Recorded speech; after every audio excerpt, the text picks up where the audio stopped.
Jim Foley was an experienced journalist, but his mum always worried when he went back to Syria. He'd been kidnapped once before while working in the region. Still, he judged it was worth the risk. Then on Thanksgiving Day in 2012, he failed to make contact with his family. The next morning, we received a call from one of his colleagues telling us that he had been taken. You know, it was just like our worst nightmare, really. Islamic extremists had her son. What followed were months of confusion and frustration. Their first email was they wanted over 100 million euro or all Muslim prisoners released. As I feel our government's hands were tied and not able to negotiate, if you will, with the captors at all. Diane became increasingly desperate, not able to get answers from anyone about what was being done to bring Jim home. That was appalling to me as an American. I thought, oh, we could do better than that. That's beneath us. All the while, she knew Jim was suffering. They were tortured mentally, physically, spiritually, in every way they could be. Jim was held nearly 2 years, nearly starved to death in the first year. So just inhuman conditions. Then an awful video appeared on the internet. It was Jim, beheaded as he knelt in the desert. I found out when a hysterical AP journalist called me, sobbing on the phone. That's how I found out.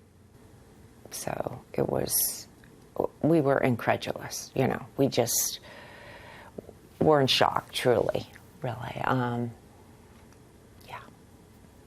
He was 40 years old, one of 5 siblings, the son of a mom and dad who worked tirelessly for his release. Earlier today, I spoke to the Foleys and told them that we are all heartbroken at their loss and joined them in honoring Jim and all that he did. Jim's murder came to symbolize his captors' brutality and hatred of the West. But even though ISIS came to prominence on the president's watch, Diane doesn't blame him personally. President Obama was trying to avoid more confrontation in the Middle East. But sadly, by not engaging with some of what was happening, it did worsen because there was a void that we did not fill that some of these jihadist groups were very quick to fill.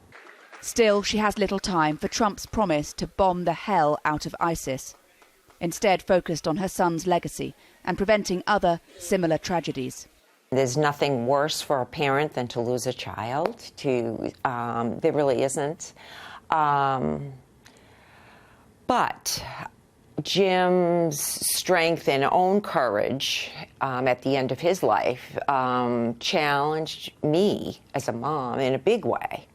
That if he could have the courage to stand up to these folks who were doing this to him and to do his best to protect those he was with, I too should do my best to make things better. Jim would have wanted that. Jim always wanted to make things better for someone else.